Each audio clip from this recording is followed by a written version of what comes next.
Gracias por asistir a una sesión de Escuela de Hemofilia presentada por Unidad de Desarrollo Hermanos con Hemofilia. Mi nombre es Carlos Gaitán. El día de hoy vamos a presentar a la doctora Natalia Padilla Durón, quien es hematólogo pediatra, tiene también, tiene la especialidad en pediatría médica, también en hematología, y tiene entrenamiento en dos centros importantes, tanto en Estados Unidos, en Houston, y también en el Hospital St. Jude, en Memphis, y también en el Hospital La Paz de Madrid, España.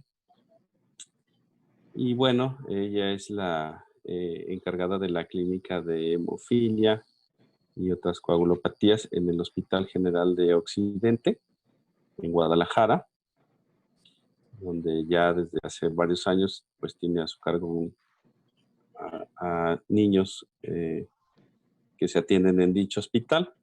Y el tema que nos va a impartir pues es nuevas terapias en hemofilia, dado pues el contexto cambiante que tenemos actualmente en nuestro país, donde se han desarrollado nuevos medicamentos que han entrado al país, pero también, como ya veremos más adelante, pues existen opciones. Entonces, pues sin más, doctora, le cedo la palabra. Voy a pedirle a los asistentes que mantengan su video apagado y su micrófono también. Las preguntas serán al final de la presentación y ya podrían en ese momento activar su micrófono o levantar la mano y hacer la pregunta. Así que muy buenas tardes, doctora. Bienvenida. Gracias, Carlos, y gracias a todos los que nos acompañan en esta presentación. Bueno, primero que nada, ya que es una presentación de nuevas terapias en hemofilia, pues no tengo ningún conflicto de interés y pues hacer saber que es una plática informativa para pacientes y sus familias, por lo que trataremos de utilizar terminología lo más sencilla que se pueda, para que ustedes me puedan entender y pues claro, estamos abiertos a cualquier duda. Primero que nada, vamos a dar una pequeña introducción de lo que es la hemofilia. Algunos de ustedes seguramente son expertos en el tema, algunos otros apenas se están empapando de la información. Como sabemos, pues la hemofilia A es la deficiencia del factor 8 de la población y la hemofilia B es la deficiencia del factor 9. Esta se clasifica en base a su severidad, leve, moderada y severa. La hemofilia severa tiene menos de 1% de actividad del factor, lo que se traduce en la presencia de incremento en el riesgo de hemorragias, ya sea espontáneas o traumáticas ante cualquier golpe. Estas hemorragias principalmente son a nivel de las articulaciones, musculares, o incluso pueden ser hemorragias severas. En el caso de la hemofilia moderada, tiene 1 a 5% de actividad de factor y normalmente las hemorragias están asociadas con un traumatismo moderado, severo o con alguna cirugía menor. Y en el caso de la hemofilia leve, que va del 5 a 40% de actividad de factor, pues normalmente se presenta o se manifiestan los síntomas cuando hay traumatismos importantes o alguna cirugía. La incidencia de hemofilia A es más alta que de hemofilia B, corresponde a 1 por 5,000 a 10,000 varones, aunque ya con las nuevas técnicas de diagnóstico, o más que las técnicas también de la ampliación del diagnóstico, aún en zonas donde no hay tantos hospitales o tanta tecnología, pues se dice que esta incidencia seguramente va a incrementar en el futuro por un mejor diagnóstico. Y en el caso de la hemofilia B, uno de 30,000 varones. Como ustedes saben, la hemofilia es un trastorno autosómico recesivo ligado al X. Quiere decir que este se transmite a través del cromosoma X. Aquí tenemos un esquema donde se esquematiza precisamente la forma de transmisión, donde nosotros si sabemos que una mujer es portadora del gen del cromosoma X, si mujer es portadora y el hombre es sano, nosotros tenemos un 50% de posibilidades que sus hijos varones que puedan tener hemofilia y un 50% de que sus hijas puedan ser portadoras. En el caso de un hombre que tiene hemofilia y una mujer sana, tenemos nosotros, digo, los hombres van a ser completamente sanos porque quedamos que se transmite en el cromosoma X y las mujeres van a ser portadoras. En el caso de un hombre hemofílico y una mujer portadora, es donde observamos que sí puede haber hemofilia en las mujeres, porque si los dos transmiten el cromosoma afectado, pues se puede traducir en enfermedad. Entonces, en este caso tenemos el 50% de que sus hijas mujeres puedan tener hemofilia y el 50% de que puedan ser portadoras. Y en el caso de los hombres, pues un 50% de posibilidades de que sea sano y 50% de que tenga la hemofilia.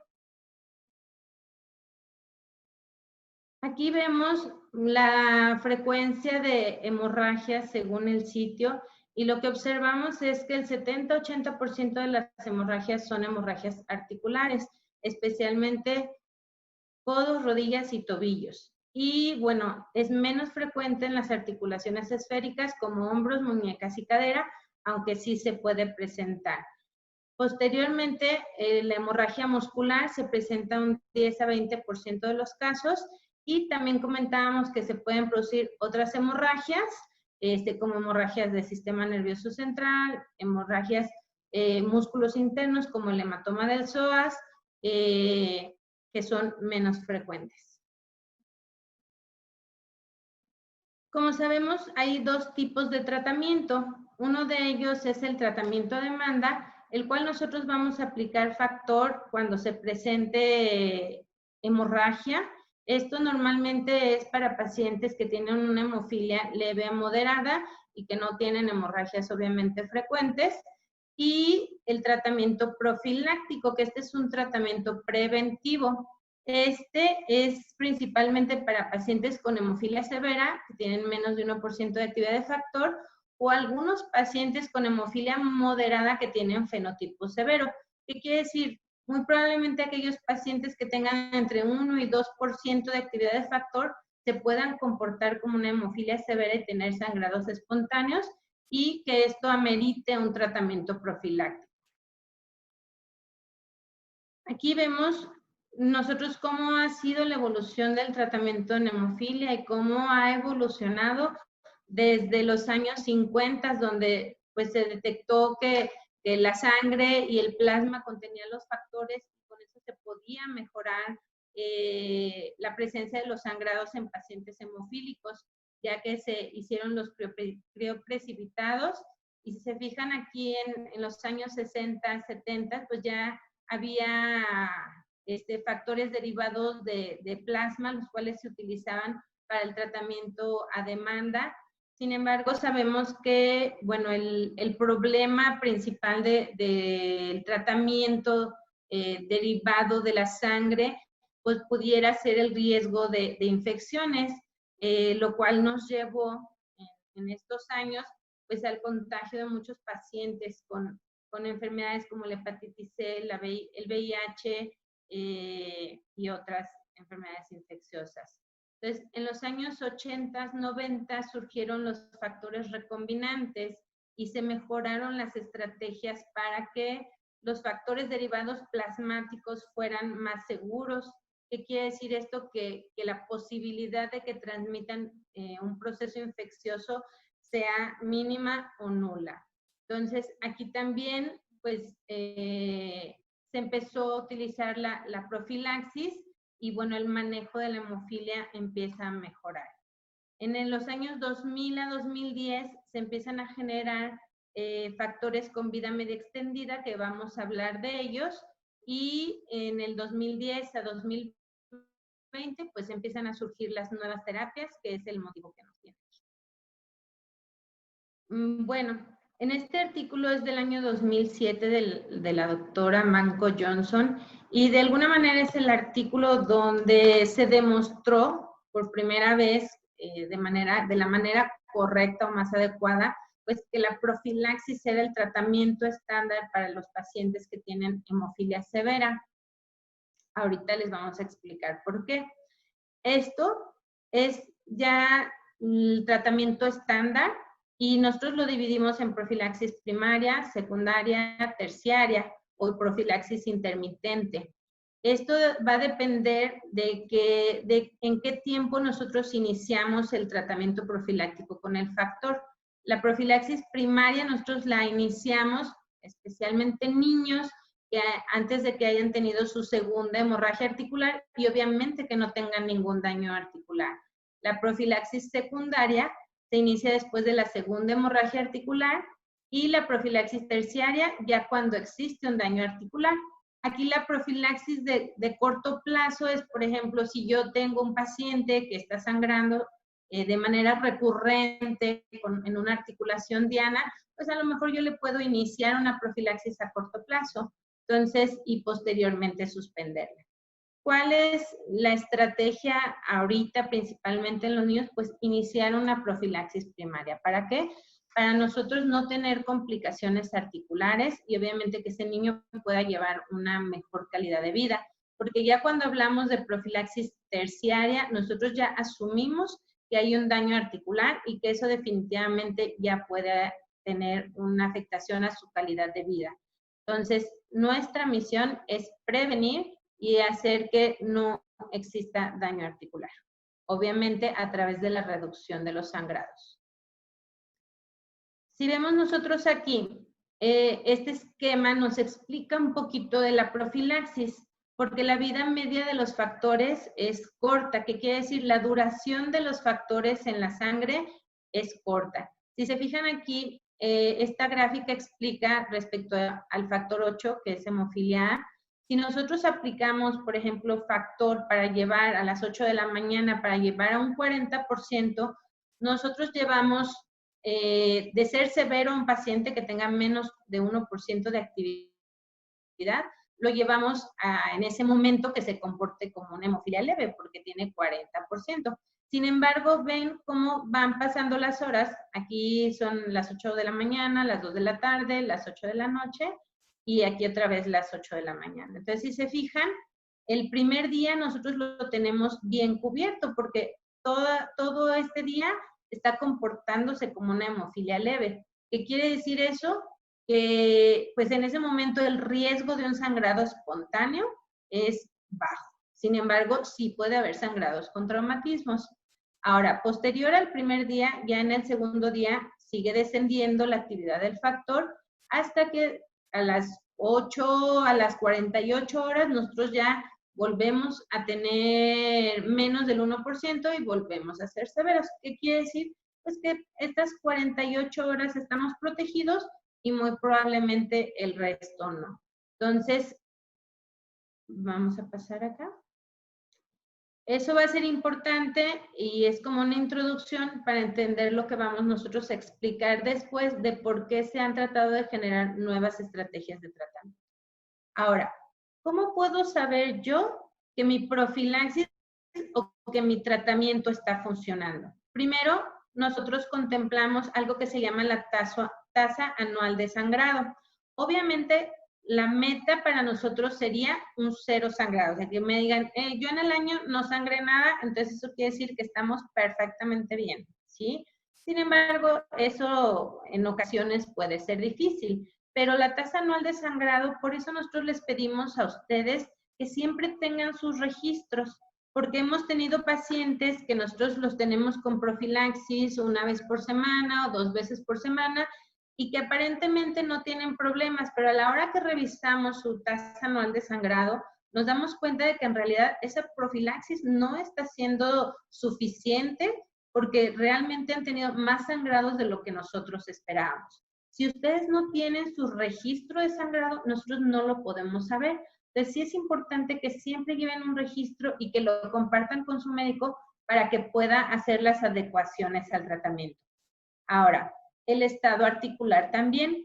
Hay varias técnicas para evaluar el estado articular. Una de ellas es la clínica, donde nosotros los revisamos, vemos si tienen alguna alteración, inflamación o ya incluso alguna lesión permanente en las articulaciones.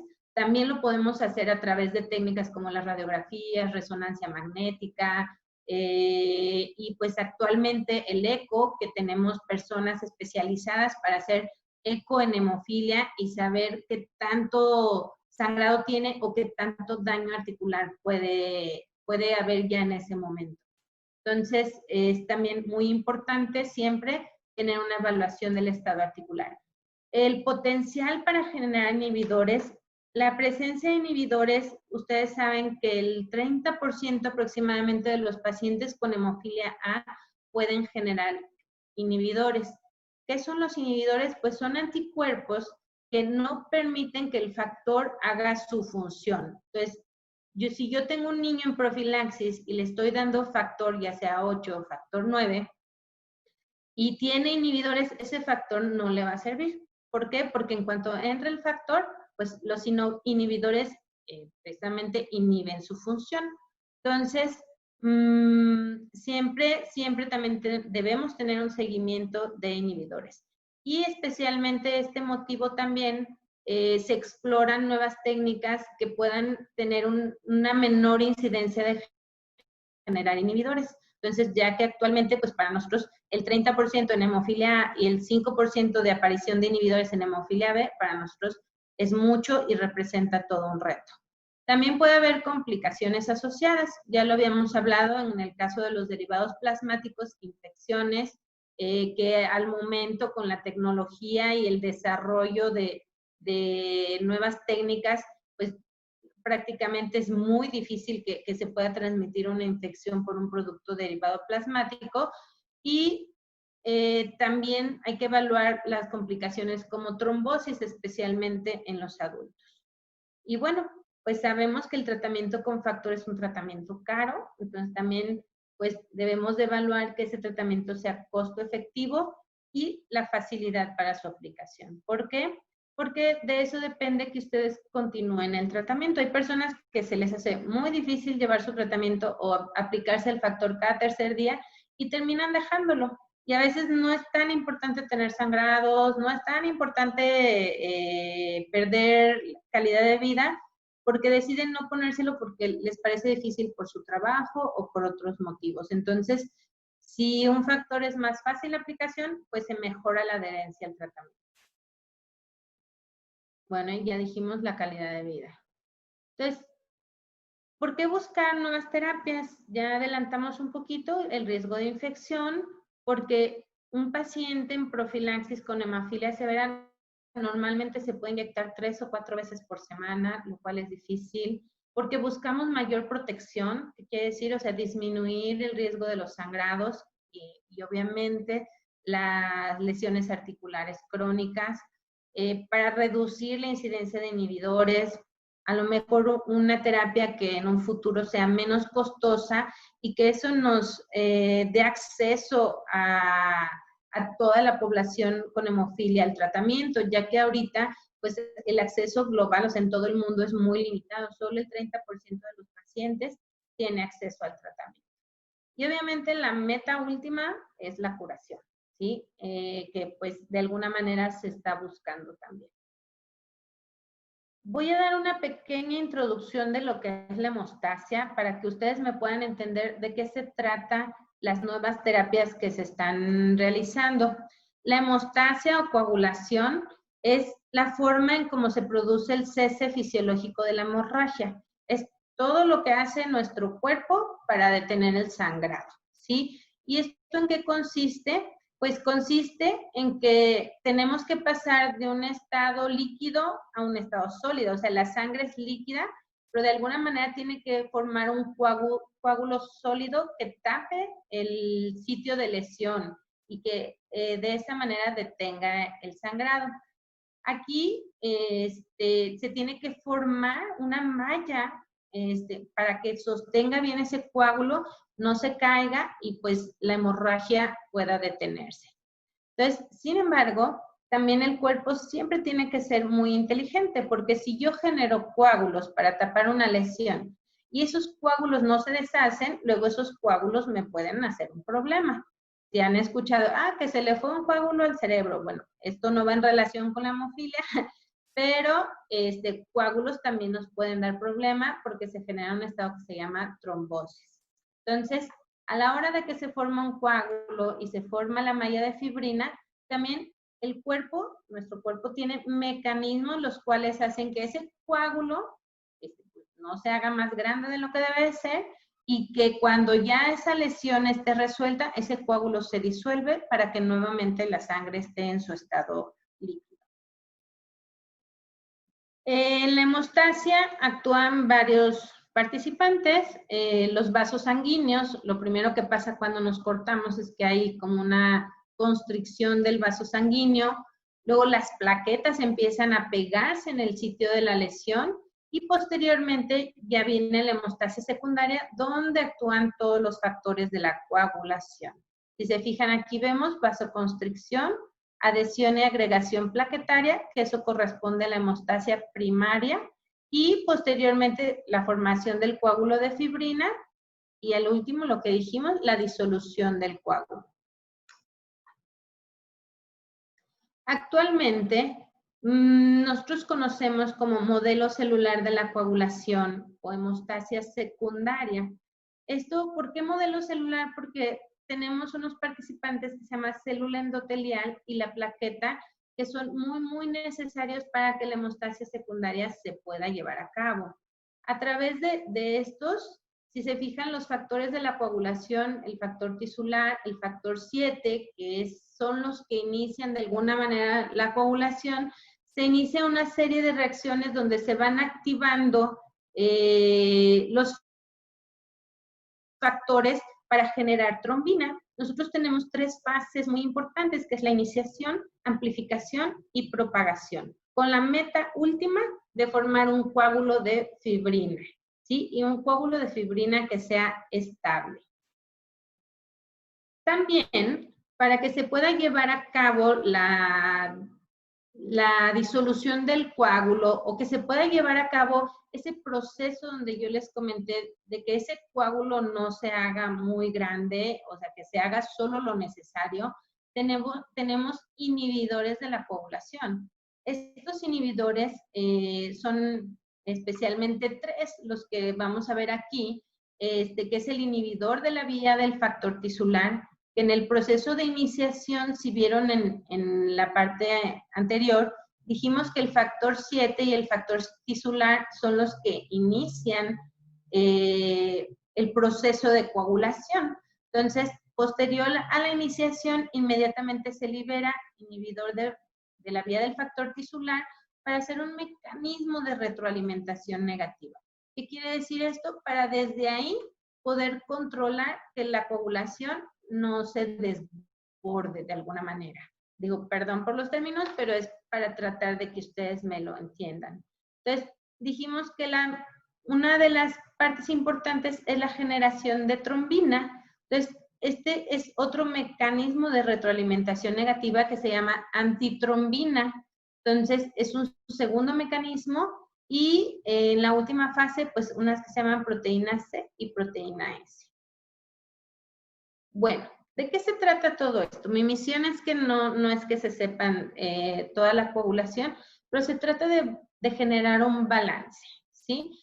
Se trata de generar un balance entre nuestros factores que nos permiten que se lleve a cabo la coagulación y nuestros factores que nos permiten que también se anticoagule para que no nos genere un problema. Entonces, si se fijan, aquí está el factor 8, el 9, el 11, el 10, el 7, el factor 2 y el fibrinógeno. Aquí en la capacidad anticoagulante tenemos la antitrombina, la proteína SC y el inhibidor de la vía del factor tisular. ¿Qué pasa cuando nosotros perdemos ese balance? Pues, como por ejemplo, cuando nosotros no tenemos el factor 8, pues se pierde el balance y hay un incremento en el riesgo de sangrado. Cuando nosotros no tenemos algún anticoagulante natural, pues nuestro riesgo es todo lo contrario de generar trombosis o coágulos en la sangre. Esto nos lleva, bueno, a las nuevas terapias. Esta explicación fue precisamente porque las nuevas terapias van a actuar en esas vías. Primero, los científicos pensaron, bueno, si el problema es que mi factor 8 dura aproximadamente 10 horas y mi factor 9 a lo mejor 18 horas, ¿por qué no trato de generar un factor que tenga una vida media más prolongada? Esa fue una de las primeras cosas que se nos ocurrió, o se les ocurrió. Y pues luego crearon productos que no son factores de coagulación, pero que de alguna manera simulan la función de factor. También, pues, otra de las ideas fue, de esos mecanismos de inhibición de la coagulación, dijeron, bueno, ¿por qué no podemos actuar nosotros ahí? Quitamos un poco de los inhibidores de la coagulación para que ese coágulo se mantenga firme. Y por último, lo que comentábamos de la terapia génica, que bueno, es nuestra principal esperanza para la curación de la hemofilia. Este es un esquema donde nosotros podemos observar cuando nosotros estamos en profilaxis con un factor normal, lo que les comenté antes, si se fijaban, hacen un pico de 40-50%, pero posteriormente desciende. Volvemos a hacer un pico con una nueva aplicación y desciende. ¿Qué quiere decir? Que pues yo cuando estoy por debajo de la actividad del factor deseada, que es arriba de 1%, pues voy a tener riesgo de sangrado. Con los factores de vida media extendida, ¿qué es lo que hago? Pues a lo mejor elevar el tiempo donde yo estoy arriba del 1% para evitar precisamente esos descensos y que incremente el riesgo de sangrado. Con las terapias que no son factor de coagulación, pero que de alguna manera tienen función ya sea coagulante o de inhibir la coagulación, nosotros lo que queremos es mantener niveles constantes, precisamente pues para disminuir el riesgo de sangrado, y pues con la terapia génica también es lo que ¿Cómo hay técnicas que han ideado para poder elevar la vida media del factor, ya sea 8 o 9? Estas son algunas de las técnicas en donde los factores los unen a moléculas que tienen una vida media más prolongada, intentando que de alguna manera disminuya su degradación o disminuya su eliminación a nivel renal. Entonces, estas son una de las estrategias, lo que llamamos pegilación, unión a la fracción C de la inmunoglobulina, modifican también la secuencia proteica y, bueno, unión a otras moléculas que tienen una vida media más prolongada. Todos estos nos han llevado a protocolos, que es un protocolo, bueno, donde se juntan varios pacientes, se les aplica la nueva terapia, pues para poder evaluar si es efectiva o no es efectiva. Entonces, eso es muy importante. Si se fijan aquí, tenemos productos de vida media extendida del factor 8 y de factor 9. Si se fijan, ya hay algunos aprobados, aunque aquí en México todavía no, pero ya sea en Europa o en Estados Unidos, ya se pueden utilizar los factores de vida media extendida. Si se fijan también, pues la vía de administración es intravenosa, son productos recombinantes, que quiere decir que no son derivados de la sangre como tal, y de alguna manera, pues algunos se pueden medir por técnicas estándar, como ustedes van al laboratorio y les miden su factor 8, pero otros necesitan técnicas especiales que incluso ahorita no podemos evaluar en México.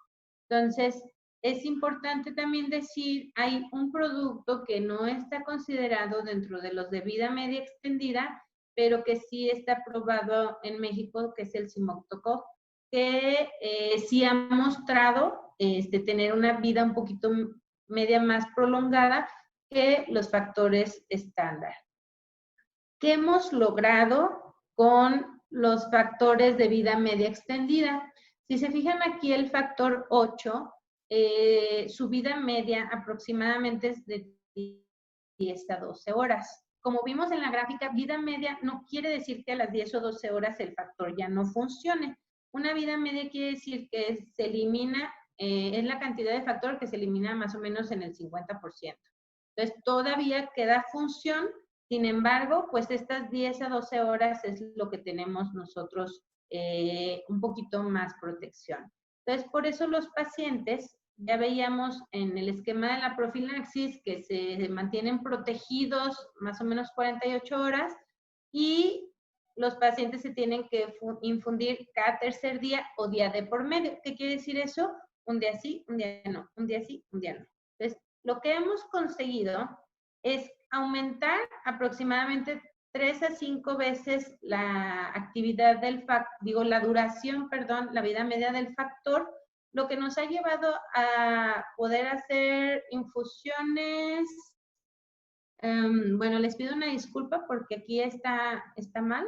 En el caso del factor 8 podemos nosotros ampliar las infusiones cada 3 o 4 días. En vez de que sean 3 veces por semana, hemos logrado llevarla a 2 veces por semana. Y en el caso de la hemofilia B, que sí, su vida media es de 16 a 18 horas, lo que hemos logrado es realizar infusiones en vez de cada 2 veces por semana, pues una vez por semana o hasta cada 14 días. Esto está volteado. Les pido una disculpa. Entonces, hemos logrado una reducción del número de infusiones, lo cual eso puede llevar a una mejora en la adherencia al tratamiento. En algunos artículos se reporta a lo mejor una misma tasa de sangrado, pero los pacientes refieren que pueden hacer mayor actividad, lo cual mejora su calidad de vida. Y es importante decir que a pesar de tener niveles más altos de factor por más tiempo, solo se ha logrado una reducción de sangrados espontáneos en un 30 a 40% de los casos, por lo que pues todavía necesitamos más estudios para saber que estas terapias pues son completamente efectivas como el tratamiento estándar y pues de alguna manera que nos mantengan con un buen estado articular. Y bueno, aquí también es importante decir que no se han relacionado con mayor generación de inhibidores. Sin embargo, la mayor parte de los pacientes que han entrado a los estudios son adultos que ya tienen un tratamiento previo. Y como sabemos, los inhibidores se presentan principalmente cuando se inicia la administración de factor, que es en la infancia. Bueno, vamos a pasar a las terapias de sustitución. Si se fijan, las anteriores son terapias de reemplazo. ¿Qué quiere decir? Me hace falta factor, entonces yo le pongo factor. Aquí, ¿por qué se llaman de sustitución? Porque no es factor como tal. Entonces, son otras moléculas que tienen otras funciones, pero que me ayudan a que la coagulación se pueda llevar a cabo. Entonces, ya lo habíamos platicado, los agentes que mimetizan o que simulan la función del factor, los agentes que inhiben la función natural anticoagulante, que ya las mencionamos, la antitrombina, la vía del inhibidor del factor tisular y la proteína C. Aquí los vemos. En el caso de los que mimetizan o simulan la función del factor, pues es el emicizumab o Hemlibra, que se utiliza para la hemofilia A. Y bueno, aquí tenemos las otras, la inhibición de la antitrombina, la vía del factor tisular y la terapia génica. Vamos a empezar a explicar ya como tal un poquito de emicizumab, que es en Hemlibra. Este es un anticuerpo monoclonal biespecífico humanizado. ¿Qué quiere decir? Este es un anticuerpo, si se fijan aquí, que simula de alguna manera casi igual la función del factor 8, ya que une el factor 9 activado con el factor 10, y se fijan aquí, este es el factor 9, el factor 10 los une y generan la activación del factor 10. Esto permite que la coagulación pueda continuar muy parecido a lo normal. Entonces, es importante también decir que ya que no es un factor, pues no genera inhibidores contra el factor. Aquí lo podemos ver un poquito mejor, la función del factor 8.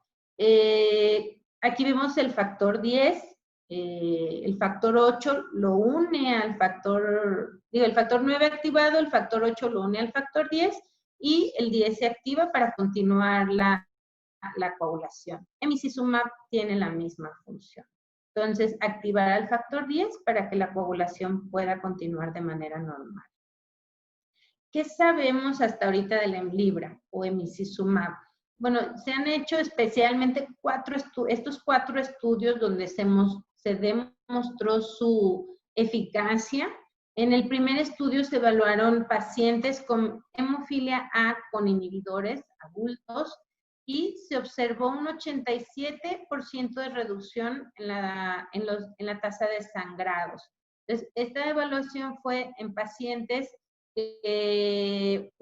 unos pacientes recibieron tratamiento con emicizumab y en comparación con los pacientes que no tenían profilaxis. Y 63% de los pacientes no presentaron sangrados durante el tratamiento. En este estudio, que es el HEAVEN 2, se evaluaron pacientes con inhibidores menores de 12 años, o sea, niños. También se documentó una franca reducción de la tasa de sangrados, un 95% de la tasa de sangrados y un 99% de reducción de la tasa de sangrados también en pacientes que tenían profilaxis previa. En el caso del HEAVEN 3, se evaluaron pacientes con hemofilia A ya sin inhibidores mayores de 12 años. También, si se fijan, se observó una franca reducción en la tasa de sangrados. El emicizumab, en el cuarto estudio, ya se evaluó pacientes con o sin inhibidores mayores de 12 años, pero con una dosificación mensual. Y bueno, todavía no se completan todos los resultados, pero pues también aparentemente se reportan que son adecuados. Entonces, si se fijan, comentamos que emicizumab es una molécula que se aplica de manera subcutánea, lo cual ya hace que su administración sea mucho más fácil que intravenosa, especialmente en aquellos pacientes que tienen dificultad para el acceso a una vía, como los niños, pues puede ser una herramienta muy fácil de administrar. Emicizumab también en 2019 se aprobó en México para tratamiento profiláctico de pacientes con hemofilia A, ya sea con o sin inhibidores.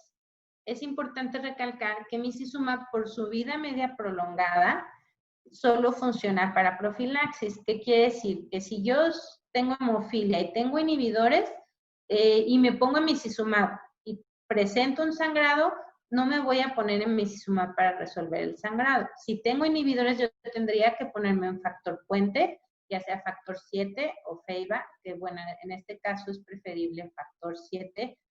Ahorita les voy a explicar por qué. O en caso de no tener inhibidores, pues yo me trataría con un factor 8 de la coagulación, ¿sí? También se están llevando estudios porque un paciente que tiene inhibidores, lo ideal es tratar de erradicar esos inhibidores. ¿Para qué? Para que yo pueda volver a tratar con factor 8 de la coagulación. ¿Por qué es importante? Porque hay pacientes con inhibidores que no responden adecuadamente a las terapias puente, como el factor 7 o FEIBA. Entonces, cuando yo logro erradicar los inhibidores y vuelvo a poder manejar a mi paciente con factor, pues uno, se reduce el costo de tratamiento. Dos, pues cuando yo administro factor, sé que ese factor va a funcionar. Entonces, lo importante también aquí de emicizumab es que puede darse en conjunto con tolerancia inmune. La tolerancia inmune es el tratamiento que se da para pacientes que tienen inhibidores con la finalidad de erradicar o quitar totalmente estos. Hay muchas preguntas por resolver o por responder con esta nueva molécula. Pues si vieron, es un medicamento relativamente nuevo. En México, insisto, ya está autorizado, sin embargo, en las instituciones todavía su autorización es para pacientes con inhibidores, ¿sí? Entonces, yo espero que este año ya podamos tener el medicamento para pacientes con inhibidores. Y bueno, es importante también decir que Micizumab idealmente no se da en conjunto con factor puente FEIBA. ¿Por qué? Porque los eventos trombóticos que se reportaron fueron en asociación con este producto.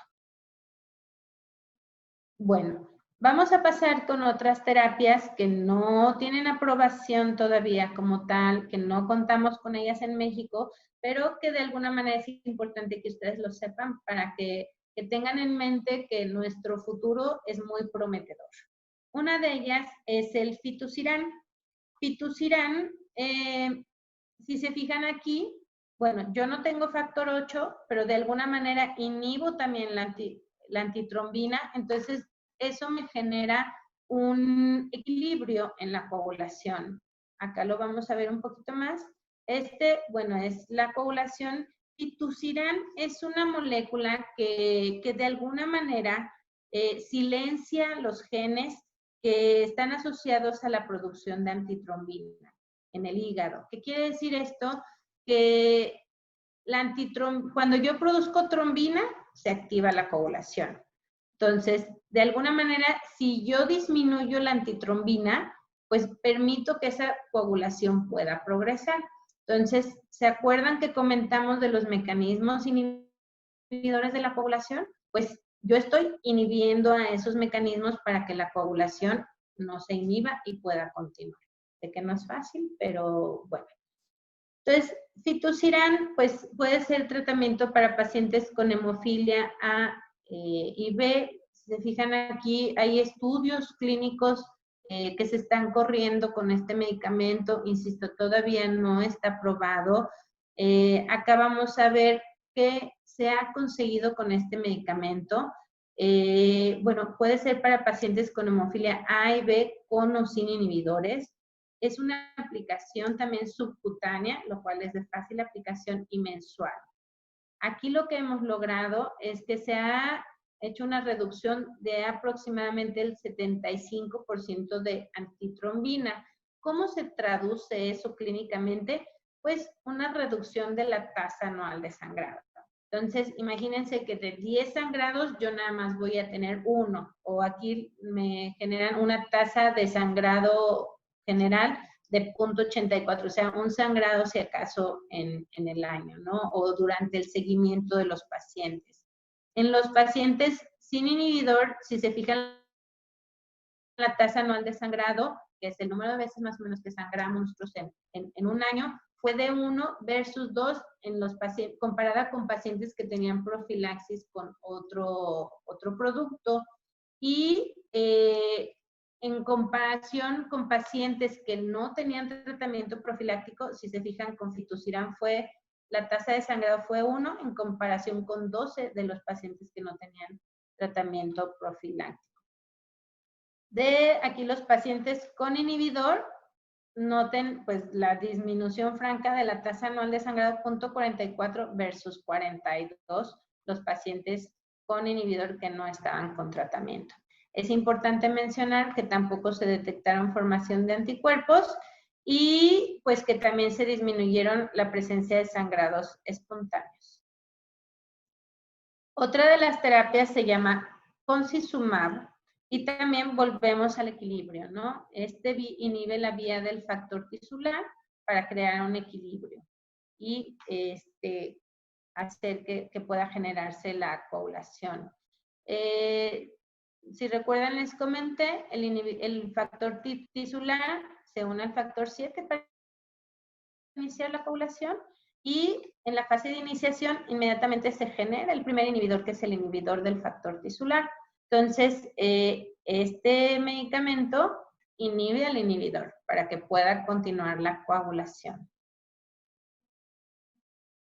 Entonces, inhibiendo este mecanismo de retroalimentación negativa, nosotros podemos generar suficiente trombina, insisto, para que puedan continuar la fase de propagación y amplificación de la coagulación.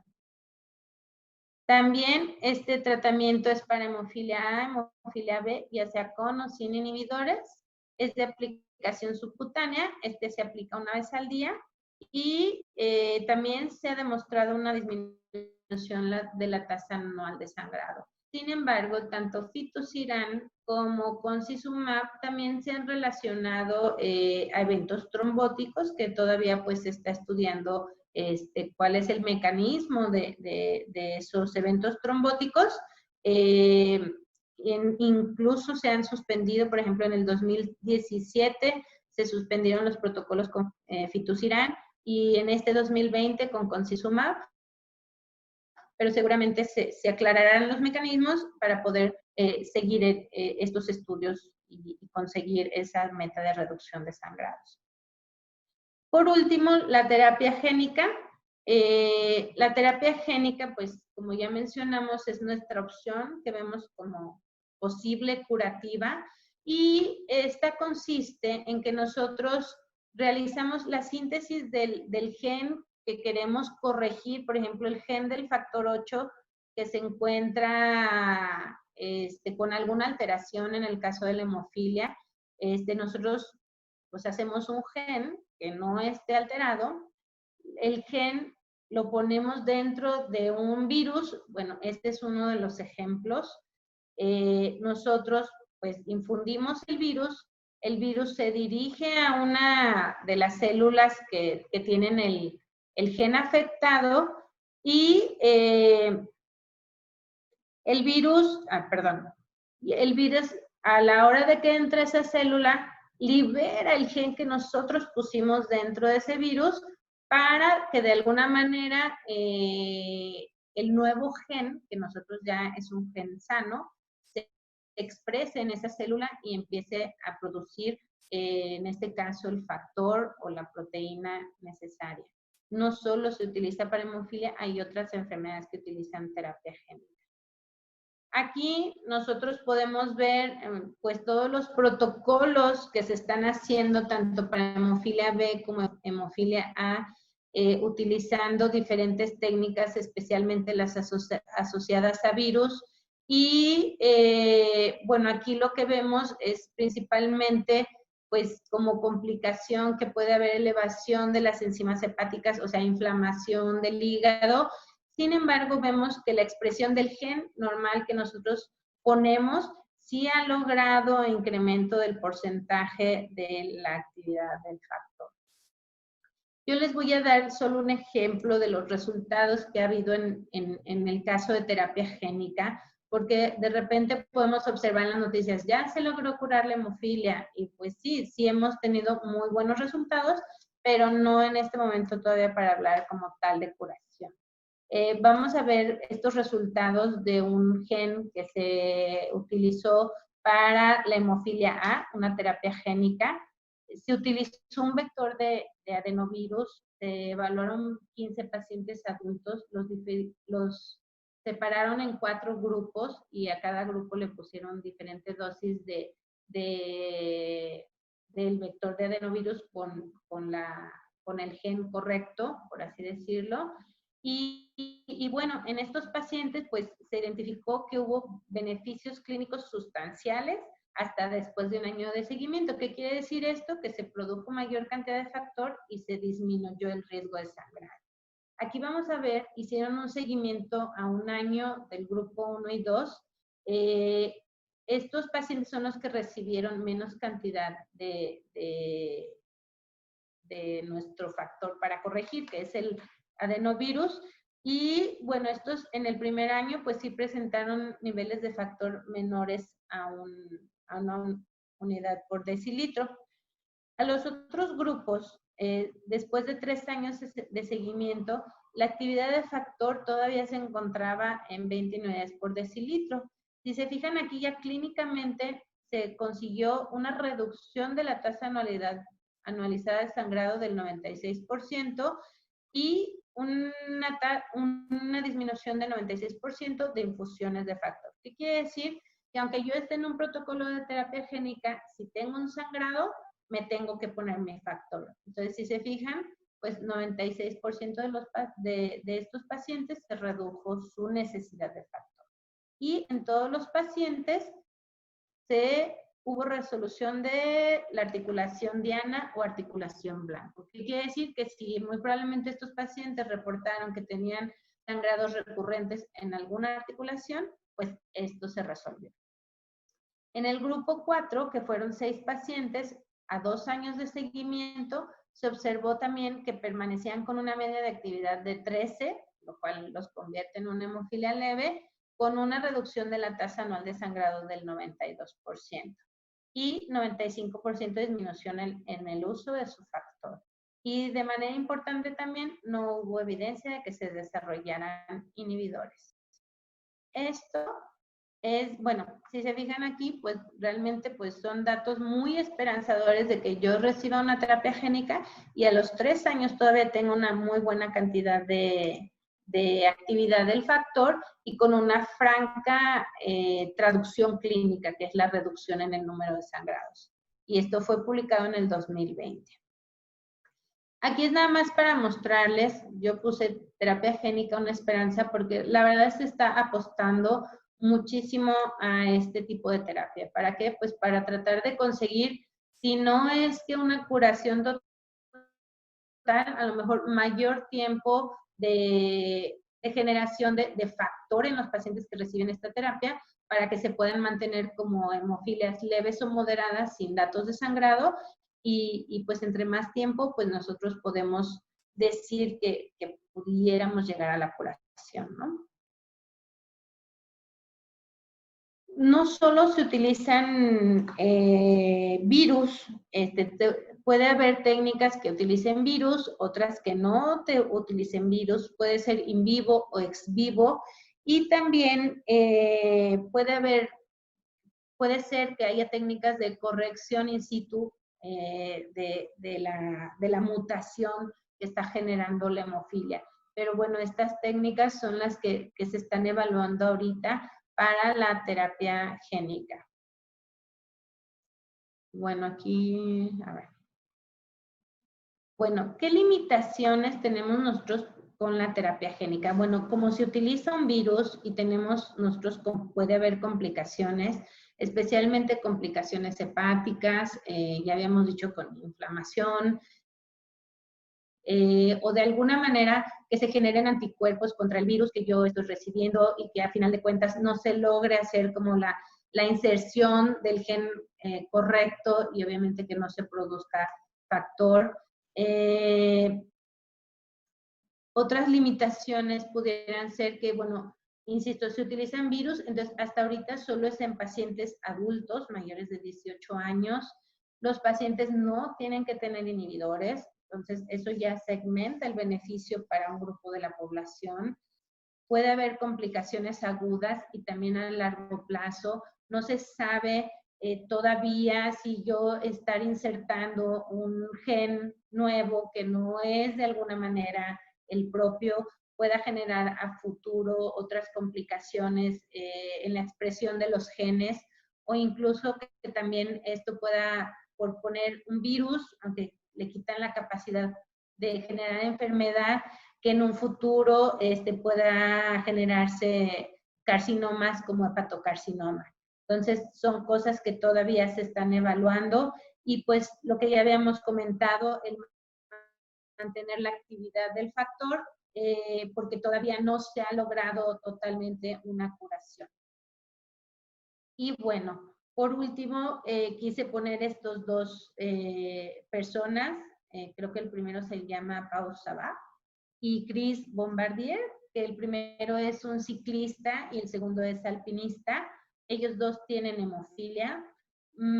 Es importante decir que con todos los tratamientos que nosotros tenemos o estamos proporcionando, nuestra meta sería que todos los niños y adultos estuvieran con este estado articular, que seguramente es bueno, y que tuvieran la oportunidad de lograr sus sueños. nosotros no motivamos precisamente para que en este momento sean alpinistas o ciclistas, pero sí motivamos que tengan una adherencia al tratamiento correcta. Y cuando tú tienes una adherencia al tratamiento y aprendes sobre la hemofilia y sigues las indicaciones, seguramente, aunque yo no los motive a ser ciclistas y alpinistas, seguramente podrán lograr hacerlo o lograr el sueño que ustedes quieran, que es nuestra última meta. Entonces, de mi parte sería todo y no sé si tengan alguna duda. Carlos. Hola. Si alguien tiene alguna duda, puede levantar la mano. Permíteme. Hay un comentario en el chat. Excelente charla, doctora Nati, felicitaciones. La charla quedará grabada, pregunta Kate Rojas. Sí, quedará grabada. La vamos a poner en el canal de YouTube.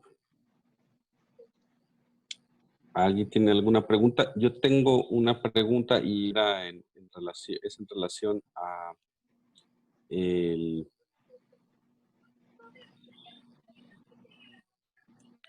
el uso del factor cuando los pacientes están en profilaxis con emicizumab. Ya adelantaste ahorita que sí se tiene que utilizar factor, pero ¿es frecuente los pacientes que ya han estado utilizando emicizumab sangran?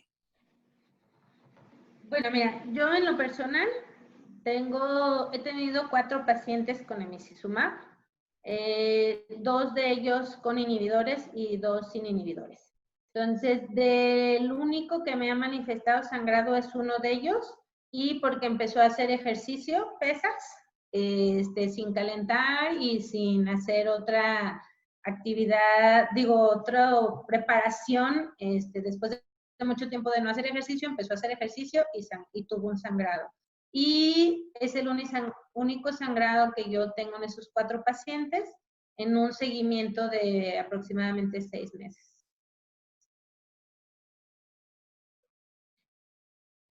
Muchas gracias, doctora. De nada. Otra pregunta muy frecuente, ahorita con el cambio de medicamentos que está sucediendo, hay nuevos factores en los hospitales. Cada vez más gente está recibiendo factor recombinante. Y preguntan muy frecuentemente a la asociación, ¿cuál es mejor? ¿Si es mejor el factor plasmático o es mejor el factor recombinante? Bueno, eso es una respuesta difícil. Bueno, como comentábamos, se tienen que evaluar varias cosas, ¿sí? Bueno, la primera que a mí me interesaría es lograr disminuir la tasa de sangrado. Yo pienso que ahí no tenemos realmente diferencias entre un factor derivado plasmático y un factor recombinante. O sea, si yo sangro y me pongo cualquiera de los dos y no tengo inhibidores, yo debería de mejorar. ¿Por qué? Porque los dos son productos de buena calidad, ¿sí? Ahora, si tú me preguntas en relación a la generación de inhibidores, pues tú sabes, Carlos, que es toda una dificultad a nivel mundial poder decidir si debo de utilizar factor plasmático o factor recombinante. Sí, o sea, si hay, por ejemplo, personas que han tenido inhibidores y que de alguna manera, pues está la teoría de que el factor recombinante pudiera estar más asociado a la generación de inhibidores, pues hay personas que piden el plasmático, ¿sí? Ahora hay pacientes que han estado en relación con procesos infecciosos, sus familias, hepatitis C, VIH, y no quieren saber nada de plasmáticos, quieren recombinante, ¿sí? Pero en cuanto a eficacia, yo pienso que la eficacia es la misma, con pequeñas variaciones, pero los dos son muy buenos productos. No sé si conteste tu pregunta. Y seguros. Sí, lo que te entendí es que los dos coagulan de la misma manera y que los dos tienen muy buena seguridad. Sí. No sé si lo resumí bien. Sí. Preguntan en el chat, Nancy Medina, ¿qué opciones de tratamiento tiene alguien que desarrolló inhibidores? Bueno, primero tendríamos que pensar en la erradicación de los inhibidores. ¿Sí? Digo, a mí lo primero que se me ocurre, yo soy muy partidaria de la tolerancia inmune, del tratamiento de erradicación. ¿Para qué? Para que se pueda volver a utilizar el factor 8. Ahora, las opciones ya fuera de la erradicación son los factores puente, las opciones disponibles en México, que son FEIBA y factor 7 y emicizumab. ¿Sí? En este caso, puede haber profilaxis con FEIBA, con factor 7 y con emicizumab.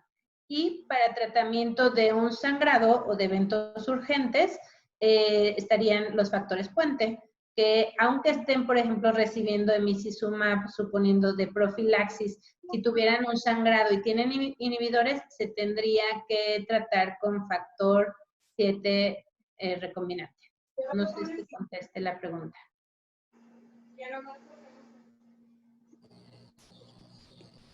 Yo creo que sí, vamos a ver qué nos comenta ahorita. Sí, dice que sí. La doctora Amparo Esparza, hola doctora, nos saluda y escribe aquí en el chat una pregunta. ¿Saben cómo va el grupo de 20 pacientes de tratamiento con Hemlibra en protocolo registrado en la Federación de Hemofilia en la República Mexicana?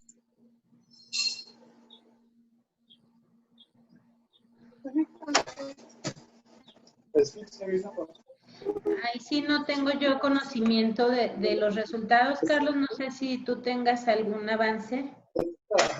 Sí, pero No sé, doctora Amparo, no sé si se refiere a los pacientes que entraron en el protocolo, pero en el Seguro Social, no en la Federación. No sé si se referirá a ellos.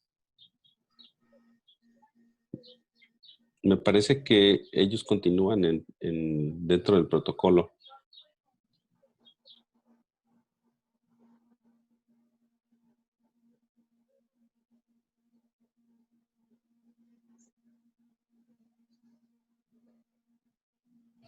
¿No? Dice la doctora Amparo Esparza en el chat que en el Congreso de Puebla, en la Federación, se presentó. 15 muestras que hicimos. 16 No, con la representación. yo no tengo información, doctora, al respecto. Pregunta Lorena López en el chat. Doctora Nati, mil gracias por darnos estas opciones tan esperanzadoras. Agradezco siempre su compromiso con los pequeños. Ha sido un ángel en nuestras vidas. Pregunta, ¿hay algún efecto secundario a largo plazo de emicizumab?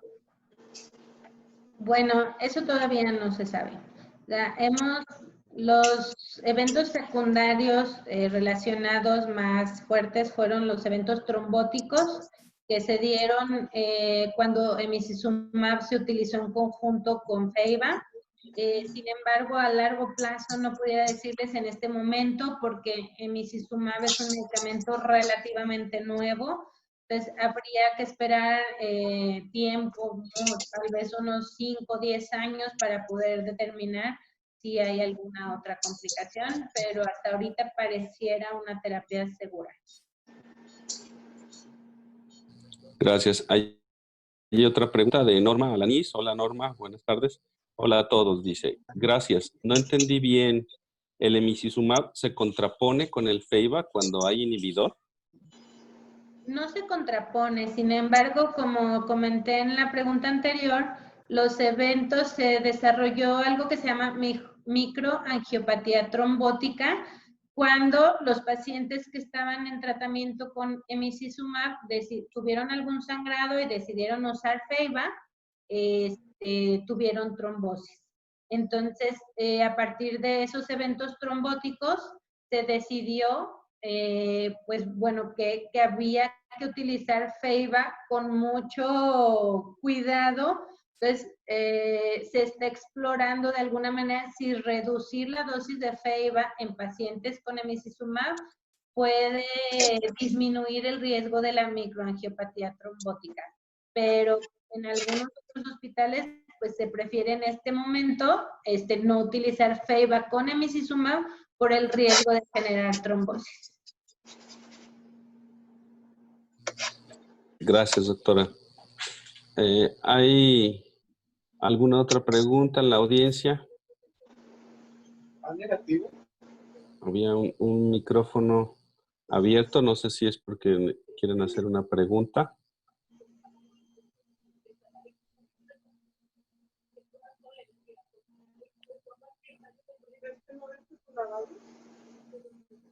Comenta la doctora Amparo Esparza, son tratamientos muy esperanzadores en cuanto a la terapia génica, pero por ahora debemos esperar a mayor desarrollo de los estudios. O sea, hay esperanzas a mediano plazo. Así es. Sí, ahí sí necesitamos ver, digo, igual que en todas las otras nuevas terapias, pues a lo mejor resultados a más largo plazo para de verdad poder corroborar que son completamente seguros y que son mejores que nuestra terapia estándar.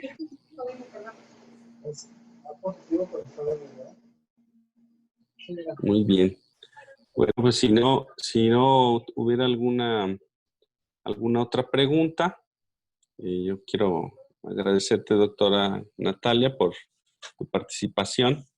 Muchas gracias, doctora Natalia, por introducirnos en este tema, que ahora con las diferencias, los diferentes tratamientos, pues yo pienso que se va a empezar a hablar más frecuentemente. Probablemente en el futuro mediano, corto o largo plazo, no lo sé, habrá otras opciones del tratamiento en México y nosotros como grupo de pacientes pues consideramos que es importante que estemos enterados cómo funciona, así como hace muchos años aprendimos cómo funcionaba el factor. Pues ahora es tiempo nuevamente de aprender cómo funcionan otros medicamentos. Pues gracias a todos, Carlos. Doctora, mucho gusto saludarla. Normita, Lore, todos, muchas gracias por estar. Cualquier duda, ya saben que aquí estamos. Hola, doctora. Muchísimas gracias por todo. Gusto verla. Un abrazo enorme. Cuídese mucho.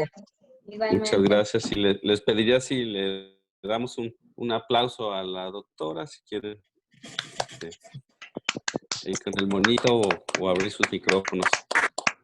Muchas gracias, gracias. ¡Bravo! Saludos, Kate, hasta Colombia. Saludos, doctora Nati.